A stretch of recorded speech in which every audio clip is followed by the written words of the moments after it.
All right, hello everybody. Thank you so much, Susan, for inviting me to contribute a few opening remarks to this panel on transhumanism, technology, and flourishing.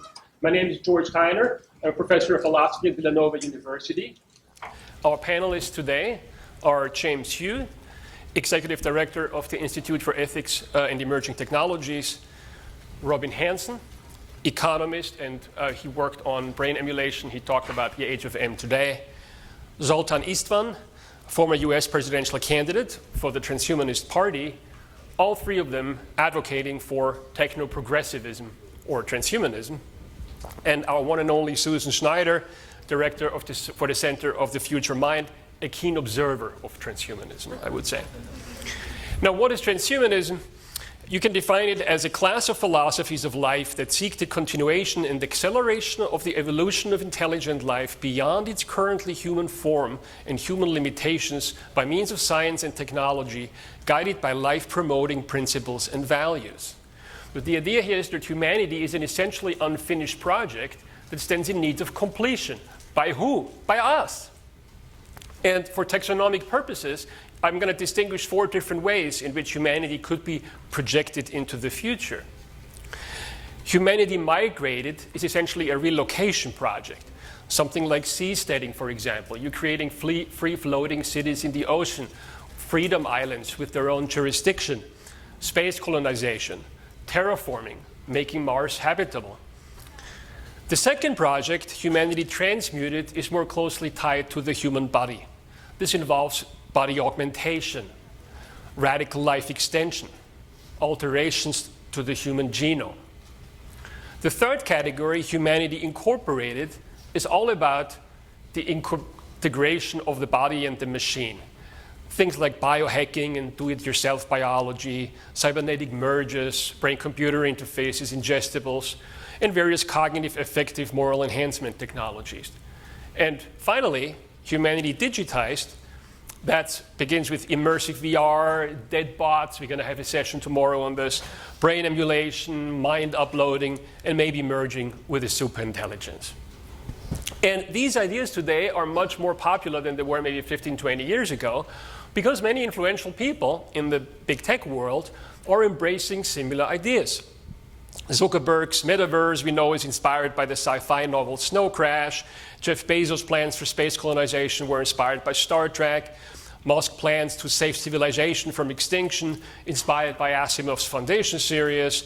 The effective acceleration movement is gaining steam. Mark Andreessen published last year, or 2 years ago, the Techno-Optimist Manifesto. Zuckerberg, Bezos, Thiel, Musk are known investing in longevity research, cryonics startups. Peter Thiel helped fund the Seasteading Institute. And you could get the sense that really all it all boils down to is that transhumanism is rejecting constraints in all of its forms. And that's not entirely untrue. Hannah Arendt, many years ago, said something interesting in her book on the human condition. The human artifice of the world separates human existence from all mere animal environments, but life itself is outside this artificial world, and through life, man remains related to all other living organisms.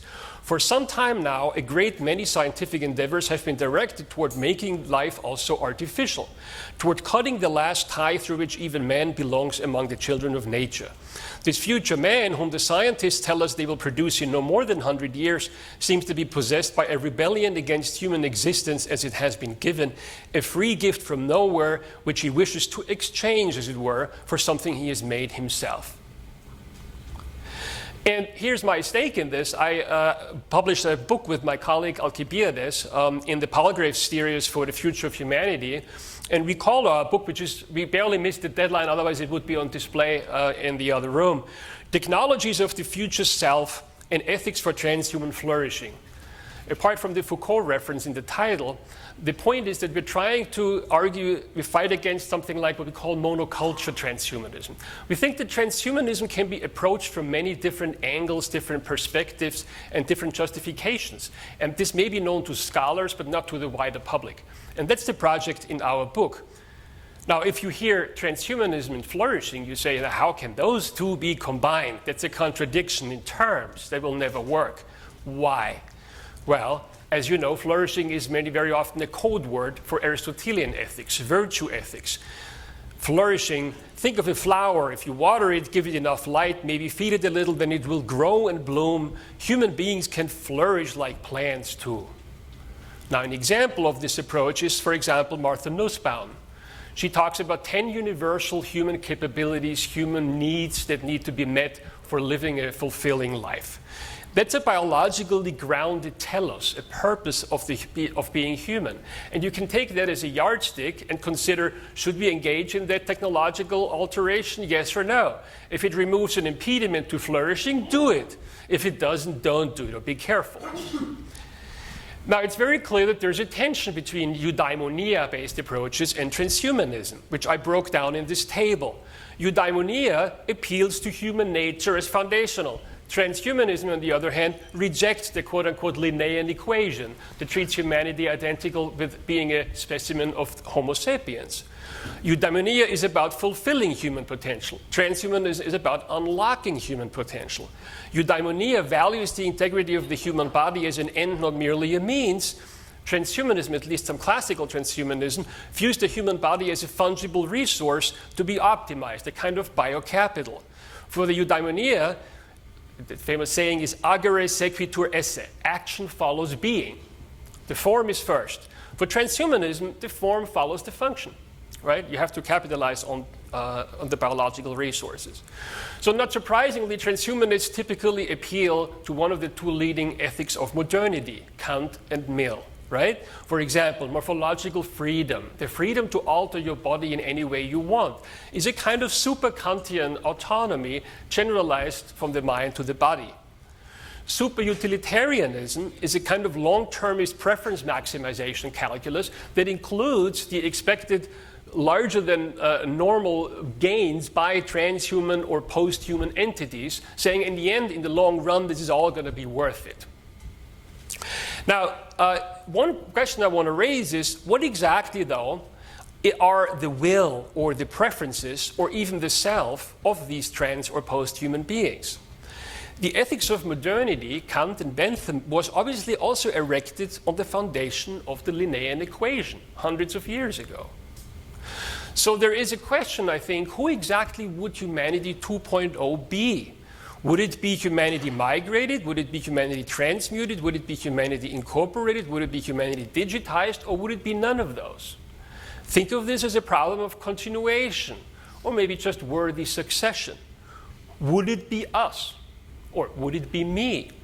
In what sense would they be ethically improved versions of ourselves or myself? And this is what we kind of did when we invited and we prompted people to contribute to our volume. Our opening gambit was to say, listen, we're going to take appeals to human nature off the table. We treat it as an essentially contested concept, a concept that can't be biologically given, but is deeply bound up with metaphysical conceptions about what transhuman futures or human futures are possible, desirable, and good. Not a black box to be kept sealed, but a dreams box to be opened. Philosophers would say, what's your anthropology? And when we do this and do a deep dive into the history of this notion of human nature, we discover a lot of philosophically interesting legacy code, to borrow a software engineering metaphor. Things that we don't think are just dysfunctional. We think it's very important to return to the history that's written into our technologies, into our engagement with technologies, and see what we can learn from those for the future. And if you do this deep dive, and especially in the Western Judeo-Christian tradition, you will see that the ontologically precarious status of humanity has, of course, been conceptualized as an entity that's somehow suspended between being an animal and living up to an ideal. You can call that ideal God if you want. Traditionally, it's been understood as the human being created in the image and likeness of God. And this is how we have navigated the tension between human exceptionalism versus radical species egalitarianism. Or what happens when we die? Is there some sort of transcendence over nature, or are going to be in the end rather unceremoniously absorbed into nature?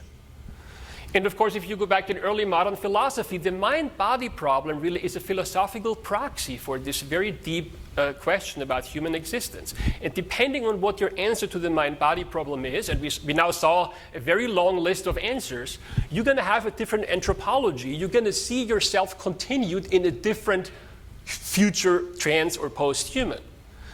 Are we embodied souls? Are we informational patterns? Are we ensouled bodies? Are we socially dependent animals? Are we an overman in the making? Are we natural-born cyborgs?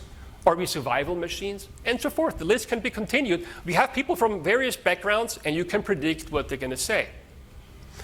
And one other thing, the Imago Dei is not a monolithic doctrine. There's really three main interpretations. A substantive interpretation is something about who we are.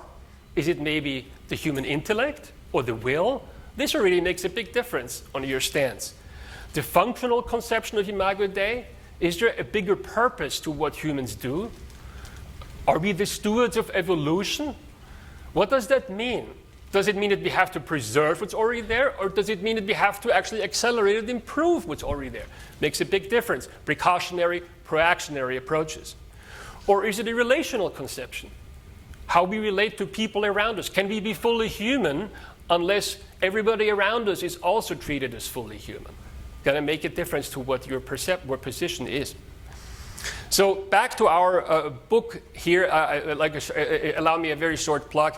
It's divided into two. The paper is all done. The first part, we're exploring different approaches: collective superintelligence, Aristotelian transhumanism, Vygotsky, Marx transhumanism, Euro-transhumanism, posthumanism, transhumanism mixes, and so forth. The second is we've only been sampling, because we're interested in the science-religion connection, we've been sampling Christian approaches, but it turns out there's a huge diversity how you understand Christianity, whether you're pro or con transhumanism. We got Christian transhumanism, we got Eastern Orthodox, we got Kant, we got Teilhard de Chardin, and ultra-humanism, importantly different. That's the book. If you're interested in the long version of my talk, there is a draft available online. If you just Google me, you'll find that paper. Before we move to the panel, two final slides. A few weeks ago, Batya Friedman, the founder of value-sensitive design, visited Villanova, and I have a speaker series there. And I thought it was really interesting. She has developed this idea of envisioning cards. They use principles and techniques from value-sensitive design to scaffold the moral and technical imagination around the design of new technologies. And it has 5 suits. It's a kind of card game. These criteria are meant to make you raise awareness of certain long-term and systemic issues in design. Who are the stakeholders? Human, non-human. Effects of time. What values are at play? What matters if this becomes mass adopted? Right? Are there any emergent effects of that? What happens if you look at this over like very long lifespans? And you get concrete scenarios to think about what exactly is going to affect how we design the technology. If I could, symbolically, I would give you all out envisioning cards for humanity. Because if humanity needs to be redesigned, then I would hope that it's a collective project, and we all want to be heard about what exactly should be done and what should not be done. So I'm breaking my prompt for today down into 4 key questions about the ethics of human transformation. Who are we? It's a matter of identity. What's the value of embodiment and community, if there is any? What can we hope to become? And is there room for this merger between transhumanism and flourishing approaches that I've been trying to advocate? Thank you. I'm not going to now kind of recede into my role as the moderator. And I don't know where Susan is. Yeah. Conference organizer needed coffee. Needed coffee. I hope that one of the panelists will be willing to get us started and maybe reflect on some of the points that I was trying to. James, please? Well, I'll just take a little issue with your ideas about flourishing and eudaimonia, okay. Because I think one of the fields that's quite adjacent and overlaps with transhumanist thought today is the arguments about moral enhancement, the ability to use drugs and devices to enhance our moral capabilities, to become more in self-control, to become more compassionate, have more fairness. And it's one area that I've been working on. And as a consequence, I think it's quite compatible for a transhumanist to believe not in a hedonic understanding of what happiness is, that I should just have as much positive mood as possible. In fact, 30 years ago, we dubbed that wireheading. You don't want to be the rat in a cage that's just constantly hitting that button. And you want to have a broader conception of what accomplishment is in your life. Nick Bostrom's recent book, Deep Utopia, basically is an exploration of what kinds of meaning could be found in a post-work society. So I think we have given a lot of thought to eudaimonic interpretations of the good, and we actually think that some technologies could contribute to it. Do we want me to respond, or I want to make Ask members of the panel questions. Would anybody else be willing to go that far to say that there is actually an interesting interaction between these kind of flourishing approaches and how you actually approach transhumanism, and if I call it the dreams box, why you were attracted to transhumanism, where you see humanity going? Well, I can answer that. I really want to answer the first question. Okay. Yeah. I think the big question is, who are we? And my initial answer is, I don't care at all.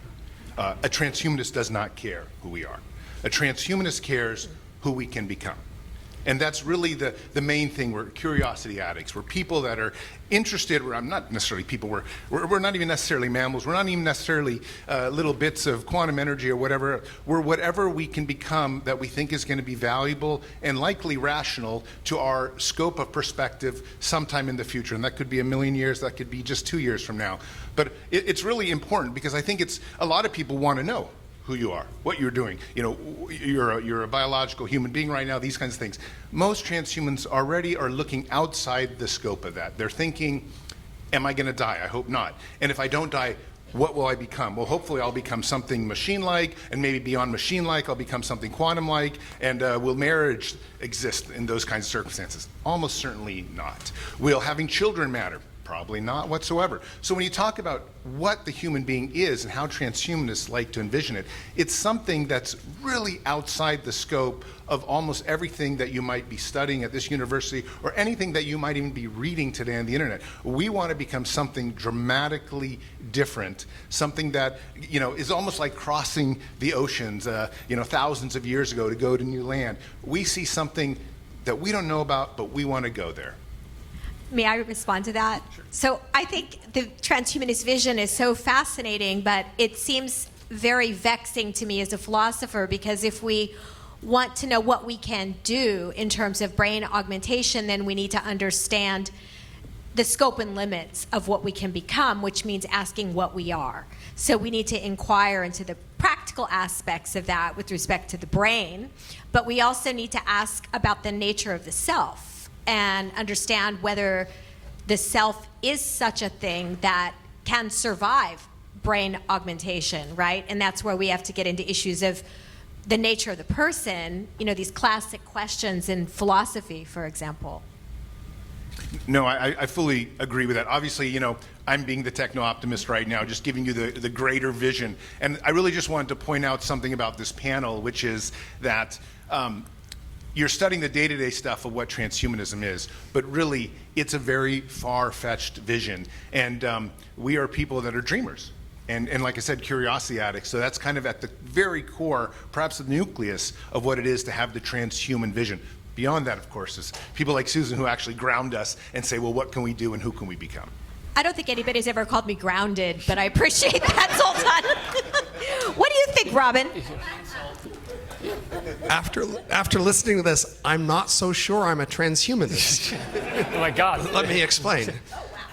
So transhumanism was originally framed in my life long ago as the idea that there were some technologists who were willing to change what humans are or their descendants are in key ways. And then other people said, no, we treasure human nature, who we are, and you're sort of going beyond the pale to change who we are. We treasure something important about who we are.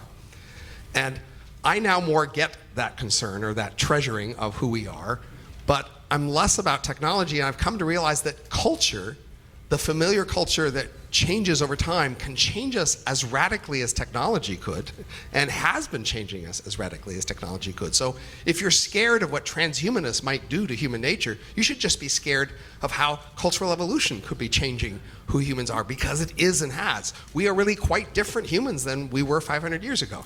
So that's where I am, and I sort of get the fear of change, and I get sort of the enthusiasm for change. So where I sit is the sense of, well, look, nobody's driving this change. So we have this pretense in these meetings that if we decided something, we could make it happen, and that's just not true. No one's driving the human civilization train. These things are not going to be the result of our decisions. And so there's a sense in which we're all stuck in this competition. If you decide to limit your technology and not change who you and your friends are, the rest of humanity can just whiz on past you and outcompete you, because these technologies will be an advantage to them. So in my mind, the key trade-off is, in a world of competition, if I want my legacy and my associates to last, how much of what I am and what I treasure will I need to give up to last into the long run? That's the hard question for me. So I get the fear of losing things, but I also get the fear of going extinct. And I don't want to go extinct. Julian Huxley's definition of transhumanism in 1959 was a lot more about psychological and cultural change. So I don't think it has to be restricted to the technological. Yeah. I guess my worry is the idea that it's inevitable that the future will go in a certain direction, because I think we can actually make a difference if we think through these issues conceptually. And what worries me is that I think right now, as much as I love transhumanism, and I honestly say often in my writing that I consider myself a transhumanist, there are a lot of transhumanist ideas that are very ill-founded that are out there right now.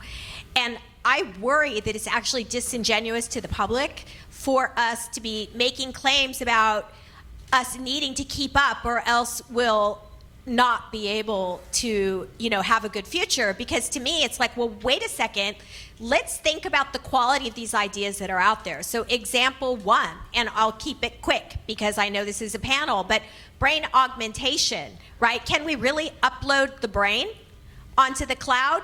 As a philosopher, I warn you, and have warned you actually in a recent book I wrote, that it really depends upon your philosophical views of the nature of survival over time. And you might have noticed that no two philosophers agree. So I warn you before you decide, wow, well, everything's going to be fine in the future, because the self is the kind of thing that can be uploaded or radically augmented. Remember that actually, according to a lot of philosophers, that's false. There are some well-founded philosophical views out there, like J. Hughes, has some really great ideas that illustrate how Buddhism supports some of these ideas about the human future. But we have to think, each of us, very deeply about these questions in terms of our core values, and not decide that anything's inevitable. We can make these decisions, and we have to understand that these are actually very, very controversial issues. I have a problem with just the idea of promoting transhumanism, which is the kind of, it's like saying I'm a theist. If you confess to someone, you're a theist. Okay, well, tell me more, because there's lots of theists, and some of them want to kill each other. And some people in this panel have never been, on the same political side within transhumanism. So you can kneel the core transhumanist idea to just about anything, any technological project, any political project, a religious project. So given that, is it really that useful to talk about it? I mean, I think your talk just shows how diverse it is. Yeah, I'm going to respond very briefly to, I have mine here. I comment on what you said about culture and technology. That was my intro to the extended mind theory, that in a way, if you look at human evolution, it's already been so closely entwined with technology and culture that in a way transhumanism is a continuation of what we've been doing all along. From the standpoint of a squirrel brain, the intelligence explosion has already happened because education is recursively self-improving. And that's what kind of brought us where we are. And I think that I agree with you about the rationality thing. Like from a practical standpoint, though, I give a simple example. In my philosophy of mind class, I try to integrate the content with AI competency. Like use Notebook LM in a way that you get more out of it than Notebook LM could and you could. And it turns out to be really hard, actually. So there's a lot of psychology that would go into constructing these kind of hybrids, humanity incorporated, that doesn't quite outsource it. But it's hard to achieve, and that's what actually Julian Huxley thought. He thought we have to develop cognitive science, need to develop like he thought genetics has to become reflexive. We're now in charge of the human genome. Cognitive science has to become reflexive and try to understand what's the best way of getting the most out of these hybrid systems. And there's a real choice. Do we want to make the hybrid systems really smart, or do we just want to kind of retire the human and say, well, if the AMs can do it better, who needs the humans, as it were? They can safely retire. We are not in charge of the human genome. You want to make a clear distinction. You can have actions, you can affect the world, but the main way you can affect the world is to make new versions of things. So you can't stop other people from making the genes they want, but you could try to make the genes you want. You can't stop other people from having the AIs that they're trying to make. You could make a new, better, alternative kind of AI. You can't stop Musk from going to Mars, but you can have a different way you go to space. That's the range of influence you have. There's all these different people pursuing different things, and you're not going to be able to just shut down a whole category of things like AI or genetics. What you can do is to find a vision that you find appealing and pursue that and make it compete well against the others. Yeah, FM 2030 said we're in the transhuman age, but you don't necessarily have, nobody necessarily has to call themselves a transhumanist. You're already in the transhuman era. But I do want to say what James is saying, that it's important to talk about being a transhumanist or where the transhumanism movement is going. And one of the reasons it's important to talk about is because not everybody realizes that we're kind of transcending ourselves every single day. I mean, if you just look outside, I was walking around the university, and I just read yesterday on CNBC that one of the CEOs said, well, 90% of software coding will be done by AI within 12 months. And I thought, well, there goes 20% of the jobs of this university. And this is why we need to talk about transhumanism. This is why we need to have conferences like Susan is putting on, because it's more than just, I guess every day. This is a social movement. This is the way the world is going. This is the way the universe is going to be unfolding. So if we don't have a real plan, we don't have a real strategy, well, even if it's just an individual vision for each one of you here, then we're going to be at loss. And so it's very, very important to speak about it, like James has said, just because it gets us thinking about things. And I can tell you, with so much pressure coming from artificial intelligence and other types of new technologies and the political climate as well, we better be thinking about transhumanism right now, almost more than any other topic I can think of. I couldn't agree more, and I'm so glad you brought up the issue of the future of work at a transhumanism session, because one of the utopian dreams that we see in canonical transhumanist texts like Ray Kurzweil, his books, I read those and I became a transhumanist when I was younger because of his wonderful books, and he was richly philosophical too. But I mean, he depicts this world where we sort of merge with machines and consciousness lights up and humans reach a better place even though they're no longer technically human, they're post-human. And that sounds really utopian, but right now, things look somewhat dystopian. I mean, the AI ecosystem, for example, is full of chatbots that aren't very well aligned, for example. And, cyber hacking is a big thing. I mean, the internet has really morphed, and I can honestly say I don't know where it's going to be in the next few years. So let's then return to the transhumanist view of the future. What do we say about those machines when, in fact, as you point out, the amount of coders will we just won't need humans, perhaps, to do coding.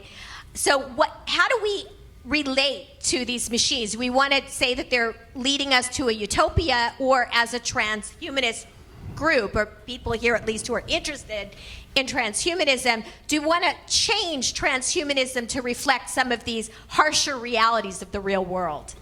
Well, if you put it like that, yes. I mean, I think transhumanism has an enormous reputational problem right now because of its tangential association with a handful of fascist billionaires. So I do think we do need to be talking about some of the dystopian things that are happening in the world. Yeah, absolutely. But just in terms of work, I think transhumanists don't always accept the idea that we're going to head to a post-work society, but I do think that it is one of the things implicit in our current understanding about artificial intelligence. And if you go back to Werner Vinge's original paper about the singularity, he argued that when the singularity takes off, the only thing that could stop it is IA, which is intelligence augmentation of the human being.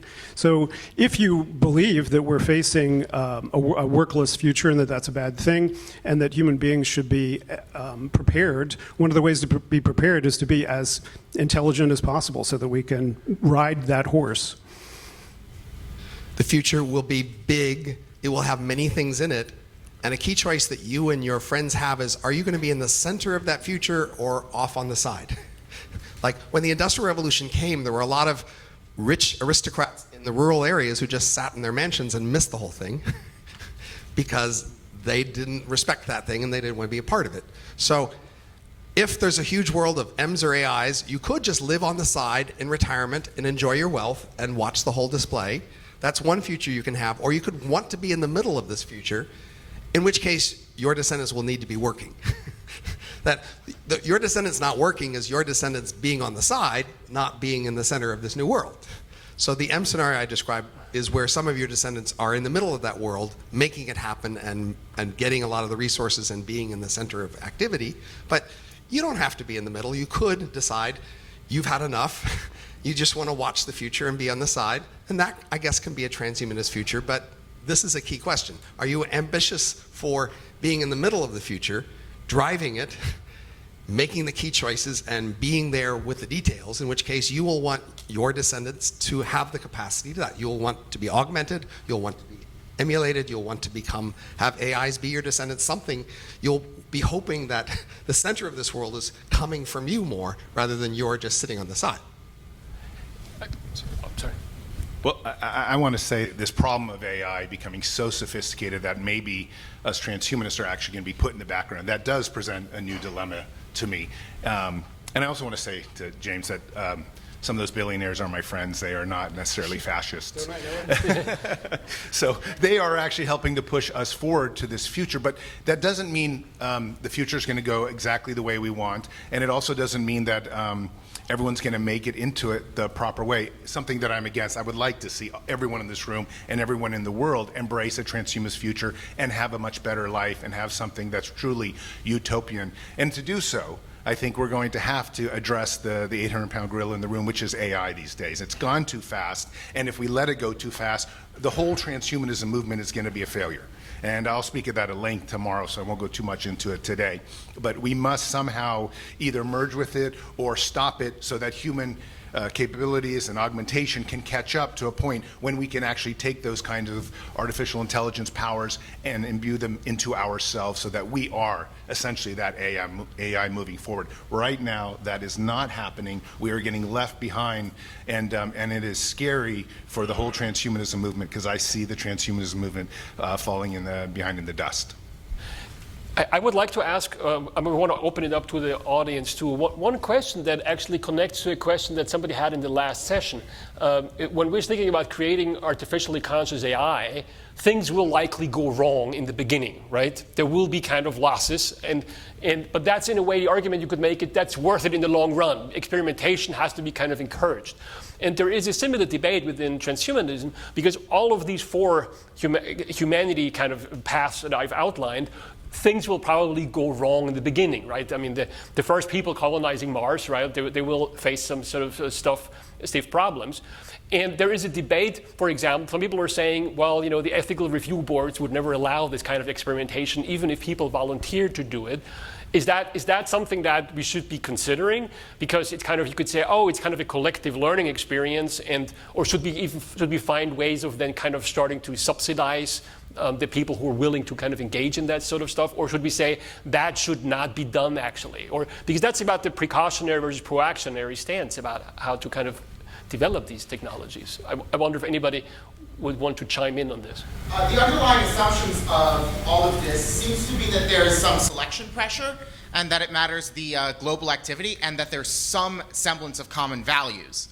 I don't think that that exists, and can you, especially I think Robin Hanson might have a good part of this. What are these selection pressures that we're concerned about that would lead to a transformation that's relevant to all people, including people who have values that don't support such transformation? Why should those people care what's affecting them? You guys are in a world of competition, whether you realize it or not. Humanity has been driven by cultural evolution for 1 million years. It's a rapid process. It does contain selection pressures. And your cultural descendants will either grow and rise or shrink and go away. That's just the fact of cultural evolution. Yeah, I couldn't agree more with that. I mean, I think people that don't embrace it are simply going to get left behind. It's kind of the question of social media. If you're not involved in social media and you're in the corporate world, unless the boss says not to be on it, you're supposed to be on it, even if you hate it. And it's the same thing with driving a car. If you have to get to work, if you choose not to and something else, get to work too late, then you lose out on the position you wanted. We're all in competition. So those of us who embrace these technologies to be more productive, prolific, those are the ones who are going to get ahead. So I would always support people who don't want to embrace this technology. I always think we should have a large amount of people maybe who don't, just because it's kind of good to be diversified. But I think from a productivity standpoint, they're going to be left behind. Just briefly on the cultural history and the cultural agreements, transhumanism is a product of the European Enlightenment. And as a consequence, almost all transhumanists are in a dynamic tension with Christianity and the other anti-Enlightenment intellectual traditions of the West. If you go to everywhere from India to Japan, it's a very different cultural dynamic, and their religious fundaments are very different and sometimes much more supportive, I would argue, of transhumanist ideas. And that's why there's no transhumanism in places like China. There are people who are interested in what we're talking about, but you don't need to be a transhumanist in China because they all agree that it might be a good idea to genetically engineer kids for more intelligence or whatever they want to do. It's a very different debate. What they lack is the Enlightenment values of individual liberty, democratic sovereignty, those kinds of values that we have glommed onto the transhumanist project in the West. Yeah, I'm wondering about a tension that I sometimes see in these discussions, right? So simultaneously we're told that it's inevitable, we got to get on board to kind of keep up with maybe this perceived sense of competition that just exists naturally. We can talk about that, right? But then also, at the same time, transhumanism is this vehicle for wild egalitarian expansion and utopia, right? And I'm wondering, personally, I see in some ways there being a very kind of fascist ideology to saying, well, it's inevitable, and ultimately, get on board, or you're not going to be part of the control mechanism. And I kind of go, so I'm wondering, it seems like there's a tension there, right? It's either wildly egalitarian and utopian, or it's wildly the opposite, but it feels like it's happening at the same time. So I'm wondering how that tension gets resolved in this discussion, which I think is particularly relevant right now. But. It's like saying, are Christians for a hierarchical society or an egalitarian society? There are different kinds of Christians, and some are for one and some are for the other. Okay, the question is, due to the fact that people have spiritually transformative experiences, and people, based on your model of consciousness, believe that possibly we aren't humans at all anyhow, we're spiritual beings having a human experience. So what does transhumanism mean if we're going to already transhumans from a spiritually transformative experience? We haven't talked about that kind of subject at all with this group, and I'd be interested to know your opinion about that. Well, sure, I just really briefly, because and Susan, if you want to answer that back. Look, if we're living in a simulation, then transhumanism doesn't exist as we think about it. We're actually just, people trying to discover where we're going, who we are, maybe. Back to that original question. Here I'm saying, we shouldn't worry about that, but maybe that's actually the real thing. Maybe we're just ones and zeros being programmed by, and that could be, I just did my thesis at the University of Oxford on quantum archaeology. In short, quantum archaeology is this idea where you reverse engineer engineer atomic matter, and then you 3D bioprint out the results. So in the essence, any one of you from yesterday could be 3D bioprinted out if we had this technology, which could mean that death in itself doesn't exist because we could bring back anyone. There are entire transhumanist organizations that want to bring back every human being who has ever lived. But the point is to answer some of your spiritual questions. Yes, it goes very, very far down the rabbit hole, and it's so interesting. You could spend endless days looking into it because and that's why, in fact, there are so many religious transhumanists, because it goes down so many different avenues. So I think it's great, and I think also it connects up with Dr. Mint's important observation.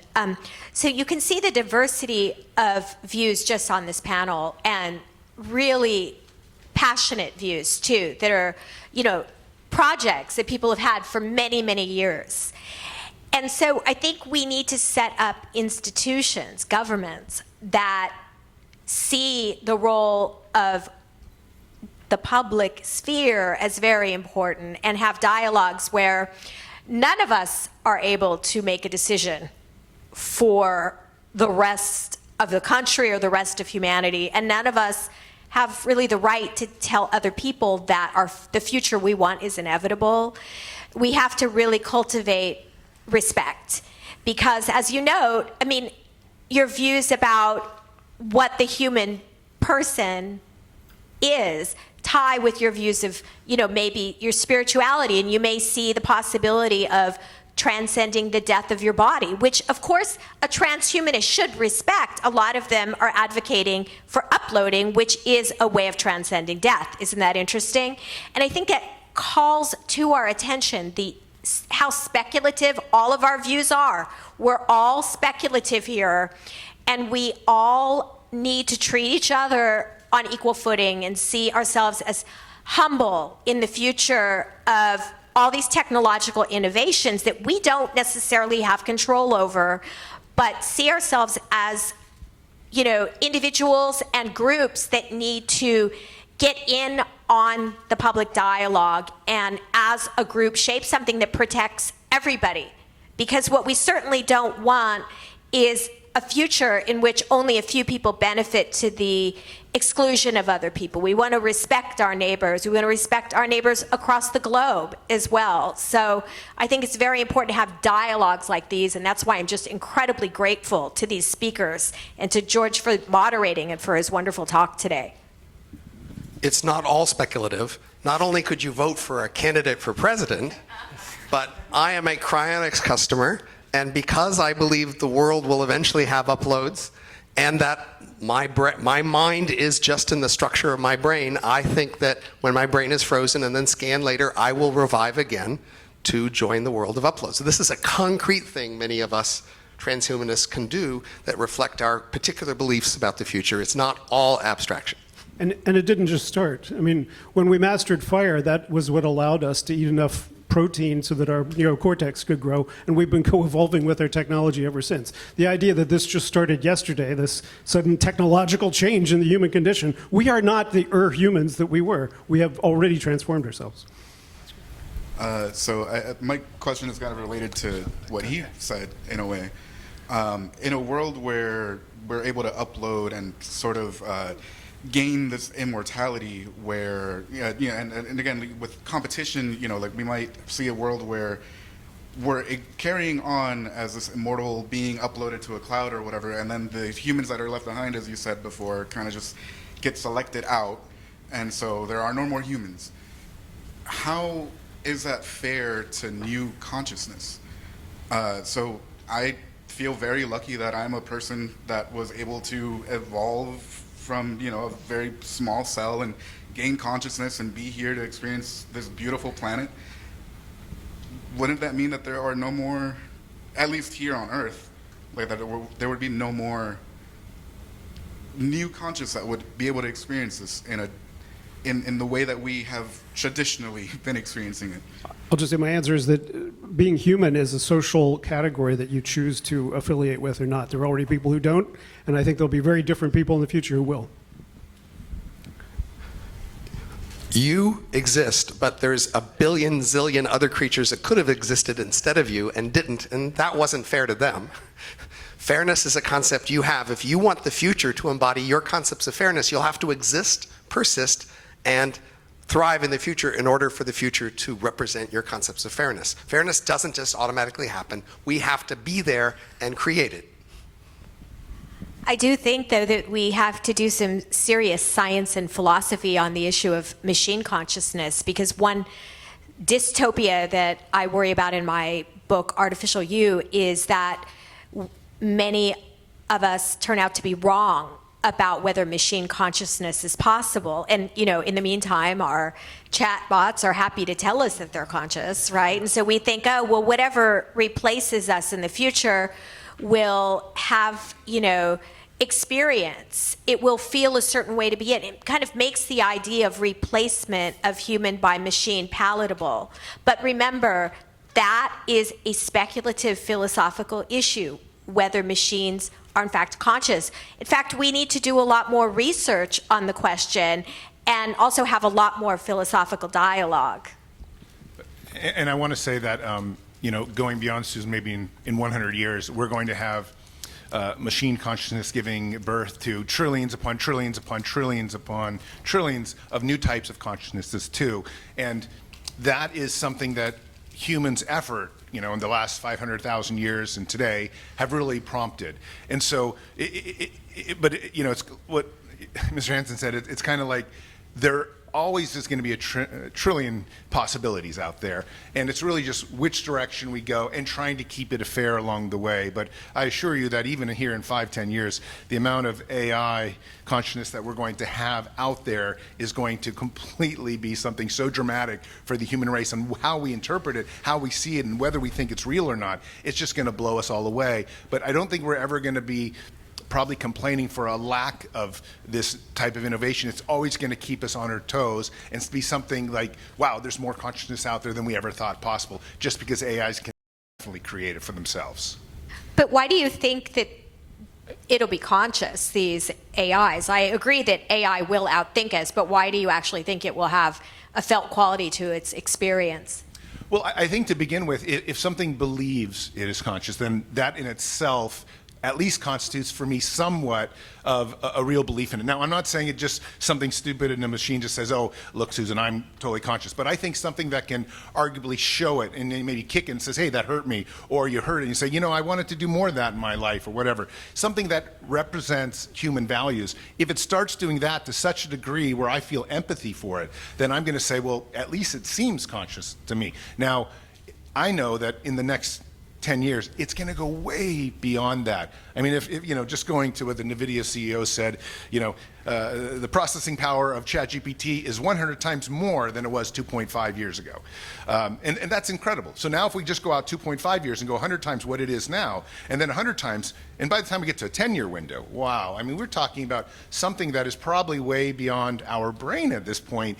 And I'm worried about the singularity within a 10-year window, let alone, you know, just have some type of new kind of consciousness that's really cool. So I think it's going to probably show us, in my opinion, what real consciousness is. In fact, it's going to look at us and be like, you guys had like ant consciousness. I think it's so fascinating because I think consciousness and intelligence can come apart, and I think these large language models are a great example of that, where you can see it exhibiting intelligence. I mean, it can also be quite unintelligent in a lot of ways as well, and even claiming consciousness and that it has emotions, and you can even feel compassion for it and feel like it's your friend, but it's very controversial to claim that those entities are conscious. So I think we really need to keep our minds open. Remember, even various parts of the brain can compute in very sophisticated ways, like the cerebellum, and those are not implicated in being part of the brain basis of conscious experience. There's all kinds of intelligence around us that doesn't have consciousness. So my concern is that these future AIs, which may be outmoding us in the workplace in the future and even blow us away intellectually, may not have the felt quality of experience, and that will impact our value, what we value. And we need to get it right, because if we just assume that if something says it's conscious, it is conscious, then we turn out to value the more intelligent species, if you will. And it doesn't feel like anything to be them, and they don't deserve that level of value that we've accorded them. I'm a college professor, and I've taught many college undergraduates who are not as articulate as ChatGPT. And I extend to them the presumption of consciousness, but I'm not sure I should. I am being great, generous. I think I should continue that generosity, but I'm going to spread that generosity to other things. I have two choices in my mind if I'm going to be consistent. Either extend the generosity of consciousness that I expend to my undergraduates to these other things that seem to beat them, or retract it from my undergraduates if I'm going to retract it from ChatGPT. I'm not sure which. I want to endorse your point, Susan, but I just want to point out that we got there first, which is that we've been talking for 20 years, 30 years about the space of all possible minds, and that human beings are just this one little dot within the space of all possible minds, and we keep trying to measure everything against it because it's the only end that we got. But once we start actually building minds, we might find, oh, you can have memory without personhood, you can have personhood without desire, you can have all these different permutations, and that's going to be fascinating. I'm looking forward to it. Hello. As self-proclaimed transhumanists, if you do achieve your goal and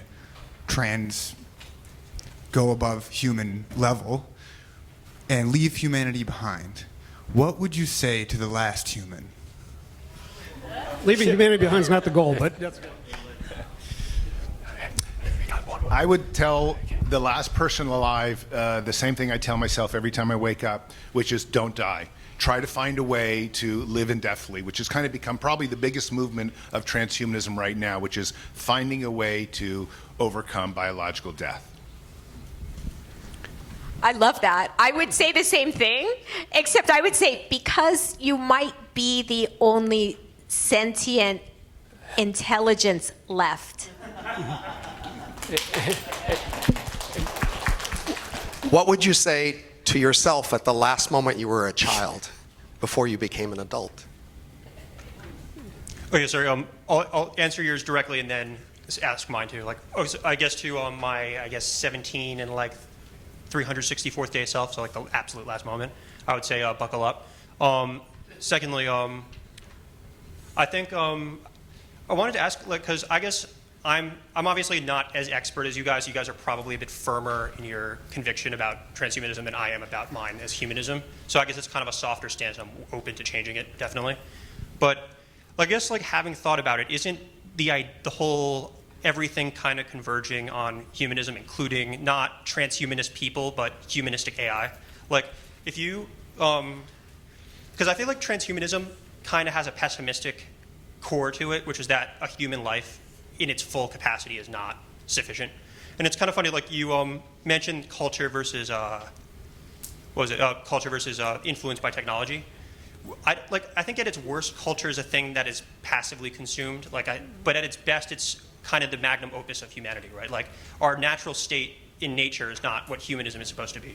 Humanism is an ideal for us at our happiest and strongest when we artificially kind of impose our collective will to power, so to speak, not in the Nietzschean flavor, but more, I guess, slightly collectivist in bent, but a will to power on, that's something artificial on the world, but it's of human engineering. Whereas I feel like technology's influence is something that thinks it's better than us or superior to us, trying to mold us into something, which I don't know, I guess, but it's an interesting comparison, I guess.